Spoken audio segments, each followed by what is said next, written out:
Hi, everybody. I'm Brittany Lewis, a breaking news reporter here at Forbes. Joining me now is Congressman Greg Casar. Congressman, thank you so much for joining me. Thank you for having me. Republican lawmakers in Texas are in the midst of leading an aggressive redistricting effort. They are trying to pass a redrawn congressional map that would potentially help them flip 5 seats. Democrats in the state's House have since left the state to avoid a quorum needed to pass the map. This redrawn map would largely affect your district. So to start off the conversation, A, what's your reaction? And B, can you explain to the rest of the nation what exactly is happening in Texas right now?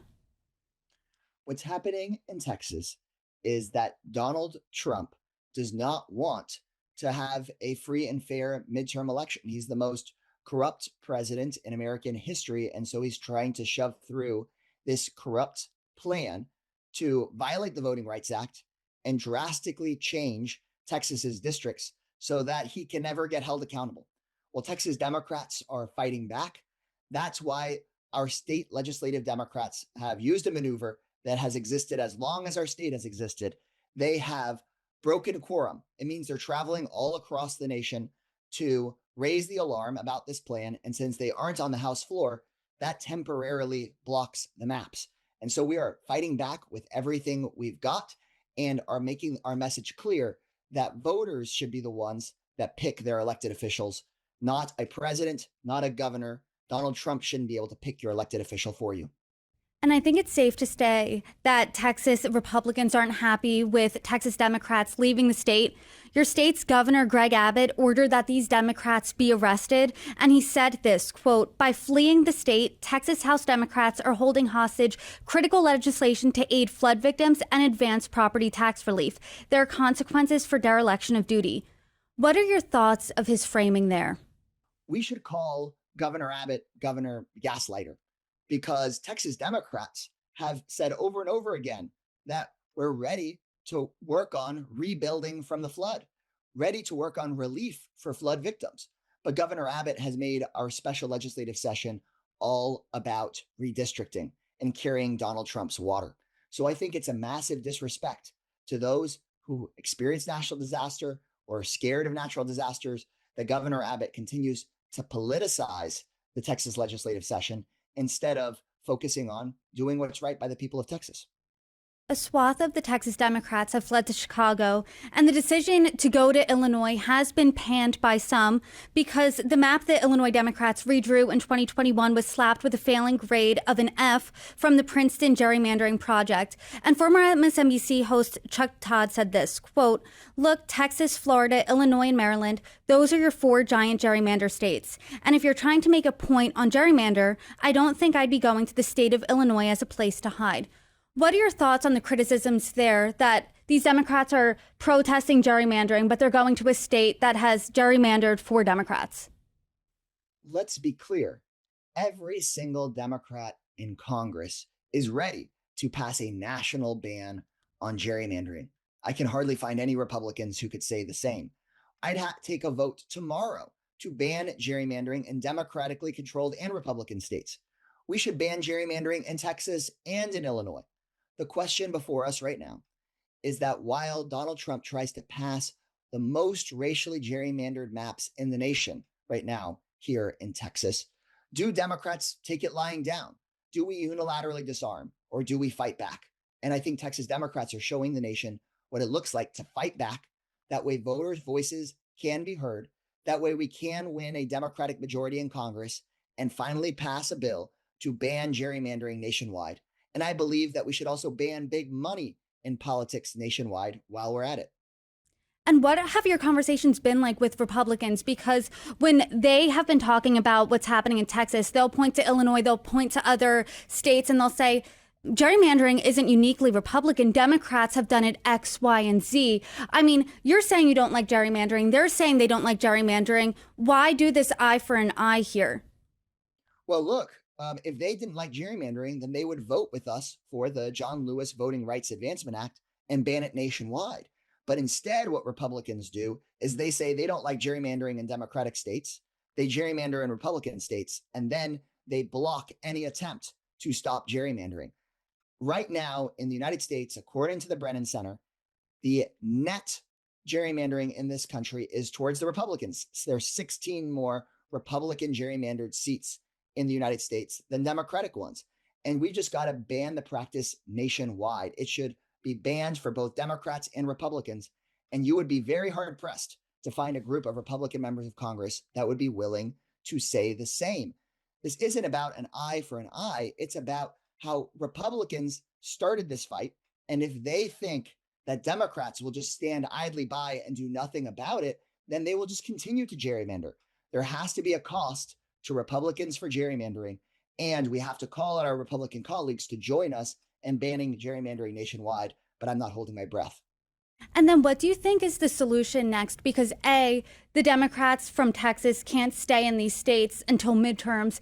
And B, if I know Governor Newsom has said that he would redistrict. I know other blue state governors like Kathy Hochul, like Governor Pritzker have said that redistricting isn't off the table. I mean, what do you want to see next here? I hope that those California Republicans and Illinois Republicans and Maryland Republicans and New York Republicans turn to Speaker Mike Johnson and to Donald Trump and say, let's just cut this out. And I think that would be the ideal outcome, would be for there to be no more gerrymandering and for those Republican members to tell Donald Trump that he's got to try to win the election fair and square, because Donald Trump doesn't have a plan for winning the upcoming midterm elections. He's trying to pass this plan to rig those elections. We can't let him do it. I think the next steps are for those brave Texas Democrats to continue to buy us time while we go and pressure those blue state Republicans to go talk to Donald Trump. And do you think that pressure campaign's working? I'm thinking of, like you said, Republicans in blue states, like the Mike Lawlers in Congress. What do those conversations look like? I think that those Republicans that are in New York or in California or in Maryland need to go talk to Donald Trump and let him know that what Donald Trump is doing in Texas could very well cost them their seats. And so they've got to decide whether they're going to stand up for their district, for their constituents, for their work, or whether they just carry Daddy Donald Trump's water. I think that's the question that confronts them. And Congressman, I know you're saying that this is a national problem. You're sounding the alarm here, saying this doesn't just stop in Texas. But I can imagine that you've thought about your seat here in your district, because this map essentially slices out your district. I mean, what are you specifically doing next? How are you feeling? Merging my district with my fellow Democratic congressman's district here in Austin isn't really just about me or about any other member of Congress. It's about our voters. Voters in Austin, Texas deserve their full representation. They don't deserve a gerrymandered map that's being imposed on them from the White House. At the end of the day, my district is a voting rights protected district. The Supreme Court determined that Latinos here in Central Texas deserve to have full representation. But if Donald Trump is allowed to suppress the votes of communities of color and working class people here in Austin, he'll want to spread that plan across America. And so this stand is not about me. It's not about my career. It's about the voters here in Central Texas and the right of voters across the country to pick their elected officials and not have their elected officials use basically racial districting redlining to suppress your voice. And Congressman, my last question to you is, I hear how you really are, like I said, raising the alarm on this, on gerrymandering, on redistricting.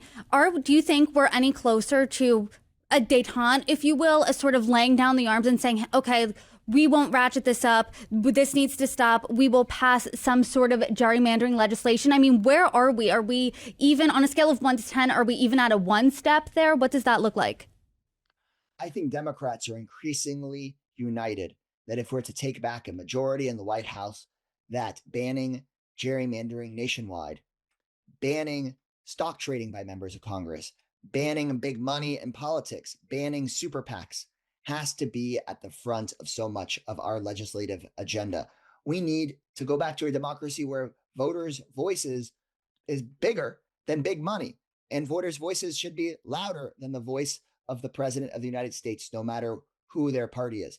Unfortunately, I'm seeing folks like Republican Governor Greg Abbott dig in more and more in really scary ways. I think Governor Abbott is acting like a wannabe dictator. Let's just imagine for a moment that we're talking about another country, a country that had a corrupt president who was trying to change election rules right before an election. And then a political ally of that president decided to try to arrest all of the members of the opposition party and even call for the removal of all of the members of the opposition party. We would say that democracy was maybe on its last legs in that country, but that's not another country. That is our country. That's what's happening right now in America. That's what we're facing down in Texas. And that's why we're going to fight this with everything we've got. Congressman, I appreciate your time today. You are welcome back anytime. Thank you for joining me. Thank you very much.